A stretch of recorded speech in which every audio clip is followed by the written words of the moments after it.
क्या आप भी ये सोच रहे हैं कि सिर्फ 60 दिन में आप फर्स्ट ग्रेड भर्ती परीक्षा पास कर पाएंगे या नहीं? तो उत्तर है बिल्कुल कर पाएंगे। कैसे कर पाएंगे? मैं आपके लिए बहुत अच्छी एक रणनीति लेकर के आई हूँ, एक स्ट्रैटेजी लेके आई हूँ, जिसको फॉलो करके आप सिर्फ 60 दिन में अपनी भर्ती परीक्षा को पास कर सकते हैं, और केवल पास ही नहीं, बहुत अच्छे अंक ला सकते हैं। तो चलिए बिना टाइम वेस्ट करे हम करते हैं वीडियो को स्टार्ट। देखिए, सबसे पहले तो क्या करना है, आपको अपने पैटर्न को समझना है, अपना जो सिलेबस है उसको समझना है। सिलेबस है जो आपका 2 हिस्से में होता है पेपर। फर्स्ट पेपर तो होता है जर्नल पेपर, जिसमें राजस्थान जी के करंट अफेयर्स, भारत का इतिहास, सामान्य विज्ञान, मनोविज्ञान, हिंदी, अंग्रेजी। और पेपर सेकंड जो होता है वो सब्जेक्ट कंसर्न होता है, जिसमें हिस्ट्री, हिंदी, जिसका जो भी आपका सब्जेक्ट है उस सब्जेक्ट ओरिएंटेड पेपर होता है वो। ठीक है, तो आपने सबसे पहले क्या कर लिया, अपने सिलेबस को बहुत अच्छे से समझ लिया। देन आपको क्या करना है, अपना समय का विभाजन करना है, अपने समय को डिवाइड करना है। आपको मेनली 10 घंटे, कम से कम 8 से 10 घंटे आपको डेली पढ़ाई करनी है। तो 8 से 10 घंटे में आपको क्या करना है, सबसे पहले सुबह 3 घंटे आपको राजस्थान जीके और इंडिया जीके को देने हैं। देन दोपहर में 3 घंटे आपको विषय पे देने हैं, अपने जो भी पेपर सेकंड है उस पर। देन शाम को 2 घंटे आपको देने हैं करंट अफेयर्स और टीचिंग एप्टीट्यूड पे। और रात का जो बचा 1 या 2 घंटा है उसमें आपको रिवीजन करना है और MCQ प्रैक्टिस करना है। तो आपकी जो रणनीति है, जो आपकी स्ट्रैटेजी है, पूरे दिन का टाइम टेबल है, वो आपका ये होना चाहिए। अगर आप पूरे दिन की नहीं बना पा रहे, आपको सप्ताह के अकॉर्डिंग पढ़ने की आदत है, तो आप ये भी कर सकते हैं कि पहले 1 से 3 सप्ताह आपको क्या करना है, अपने सिलेबस को पूरा समझना है, सिलेबस को कंप्लीट करना है, सारी चीज़ें, टॉपिक्स वगैरह आपको अच्छे से पढ़ने हैं, छोटे छोटे नोट्स बनाना शुरू कर देना है। ठीक है, स्टार्टिंग के 1 से 3 हफ्ता। देन उसके बाद आपको क्या करना है, इस हफ्ते 4 से 6 हफ्ते आपको एक डीप स्टडी मॉक टेस्ट देना है, पुराने पेपर सॉल्व करने हैं और वीकली रिवीजन करना चालू कर देना है। ठीक है, देन आपको 7वां और 8वां हफ्ता, जो बिल्कुल लास्ट 1 हफ्ता बचेगा, उसमें आपको क्या करना है, टेस्ट सीरीज, जो मॉक टेस्ट सीरीज़ है टाइम बेस्ड, वो आपको टेस्ट सीरीज़ देनी है, अपना रिवीजन करना है, कमज़ोर टॉपिक को दोबारा पढ़ना है, और जो आपने मॉक टेस्ट दिए थे उनमें जो भी गलती आई थी वो आपने जहाँ पे भी नोट करी थी उनको वापस से रिवीजन करना है।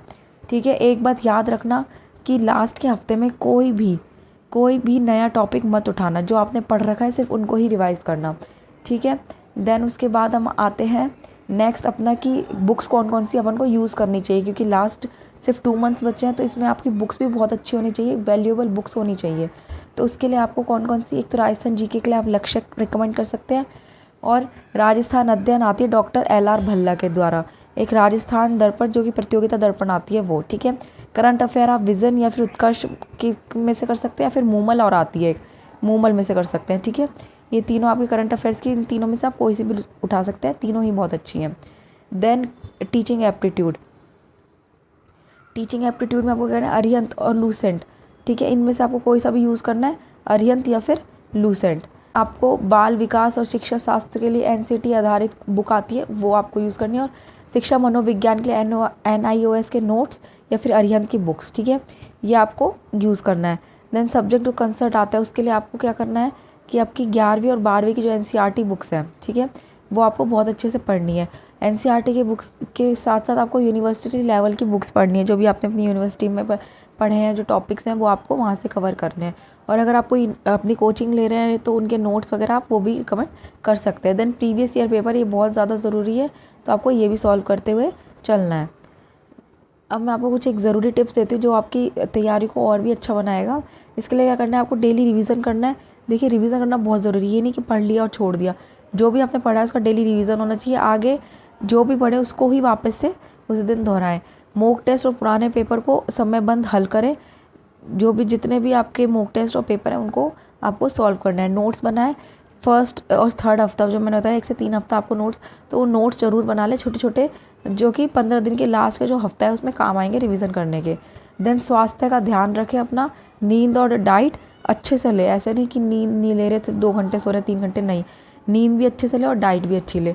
और अपने आप को सकारात्मक रखें, मतलब अपनी पॉजिटिव थिंकिंग रखें, ऐसे नहीं कि नहीं होगा नहीं होगा, नहीं, पॉजिटिव थिंकिंग रखें, ज़रूर होगा। और ये रणनीति अगर आप अपनाएंगे तो आपका अवश्य ही निश्चिंत ही आपका पेपर होएगा, क्लियर भी होएगा और अच्छे नंबर भी आएंगे। तो धन्यवाद इस वीडियो में बने रहने के लिए, मिलते हैं अगली वीडियो में।